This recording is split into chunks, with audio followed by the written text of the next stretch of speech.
Divorced, broke, and betrayed. That was how my life looked the day the judge banged the gavel and declared my marriage officially over. I still remember the cold echo of the courtroom, the way my husband didn't even look at me as his lawyer smiled, confident, almost smug. In a matter of minutes, everything I had built, everything I thought was ours, was gone. The house, the savings, the car, even the small investments I had suggested years ago, all of it went to him. I walked out with a single suitcase, a few clothes, and a heart so heavy it felt impossible to breathe. I had married him with love, not calculations. When we met, he was charming, ambitious, and full of big dreams. I supported him through the early struggles, worked double shifts when his business failed, and put my own ambitions on hold so he could chase his. I believed marriage meant partnership, sacrifice, and trust. I believed that if one of us fell, the other would lift them up. What I didn't know was that while I was building a future for us, he was quietly preparing an escape plan for himself. The problems didn't start overnight. They crept in slowly, late nights, secretive phone calls, sudden arguments over money. He began criticizing everything I did, from how I cooked to how I dressed. At first, I thought stress had changed him. I tried harder, gave more, stayed quieter. I didn't realize that my silence was exactly what he needed to take control. When he asked for a divorce, it felt unreal. He said it calmly, almost casually, like he was talking about changing a phone plan. He told me it was for the best, and that I would understand someday. I didn't understand. I was shocked, heartbroken, and still stupidly hopeful that we could fix things. What I didn't know was that he had already moved money, transferred assets, and prepared documents with a lawyer weeks before telling me anything. The court process was brutal. Every hearing felt like a public stripping of my life. He painted himself as the sole provider, the responsible one, the victim of an ungrateful wife. I watched as years of my unpaid labor, emotional, physical, and financial, were dismissed as nothing. My lawyer tried, but the paperwork was stacked against me.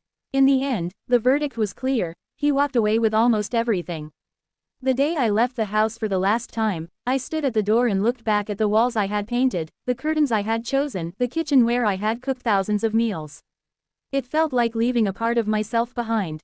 I moved into a small rented room on the edge of the city.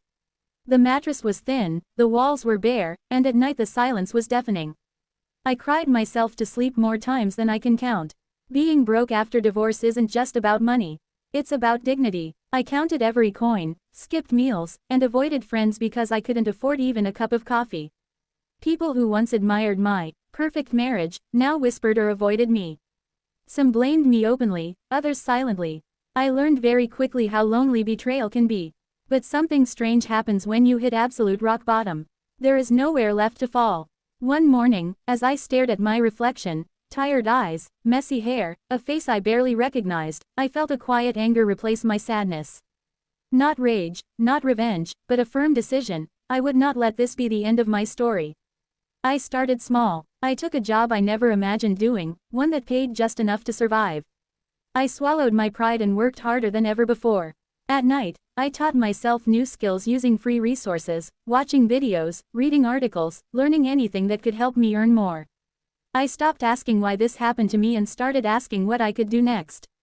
While I was rebuilding from nothing, my ex-husband was living the life he thought he deserved. New car, expensive clothes, luxury vacations, all funded by the assets he had taken from me. On social media, he looked happy, successful, untouchable. People congratulated him for moving on so well. Sometimes I wondered if karma had forgotten my address. But life has a way of balancing the scales, quietly and without warning. What I didn't know was that his success was built on shaky ground. The business he had invested in with my money was risky. He ignored warnings, chased fast profits, and trusted the wrong people. He had always believed he was smarter than everyone else, that luck was on his side. Without me to question his decisions, to slow him down, he rushed forward blindly. Months passed. I grew stronger, more confident. My income slowly increased. I moved into a better place, bought secondhand furniture, and for the first time in years, everything in my home belonged to me.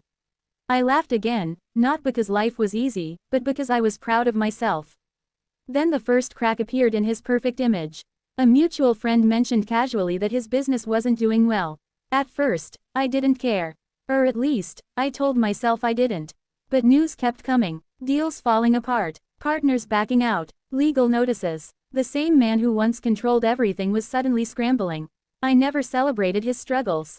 I didn't need to. Watching from a distance, I understood something powerful. The same traits that helped him take everything from me, greed, arrogance, lack of empathy, were now destroying him. Within a year, it all collapsed. The business failed, debts piled up, assets were seized, the car was gone, then the house. Friends who once praised him disappeared. The same people who had admired his strength now avoided his calls. He had lost it all, not because of me, but because of who he was. The day he reached out to me was the day I truly felt free. His message was short and awkward.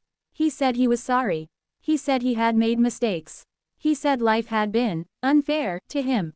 Reading those words, I felt no anger, no satisfaction, just clarity. I finally saw him as he truly was, a man who took everything but never knew how to keep it. I didn't reply, not because I wanted revenge, but because my silence was my closure. I had nothing left to prove, nothing left to explain. I had rebuilt myself without his apology, without his validation. Today, my life is not perfect, but it is honest. I earn my own money, make my own decisions, and sleep peacefully knowing that no one can take my dignity away again. I learned that being betrayed can either break you or build you, and the choice, painful as it is, still belongs to you. Divorce took everything from me on paper, but it gave me something far more valuable in return: independence, self-respect, and strength. My husband may have taken it all in the courtroom, but in the end, life taught him a lesson he never expected. And I walked away with something he will never have again: my future.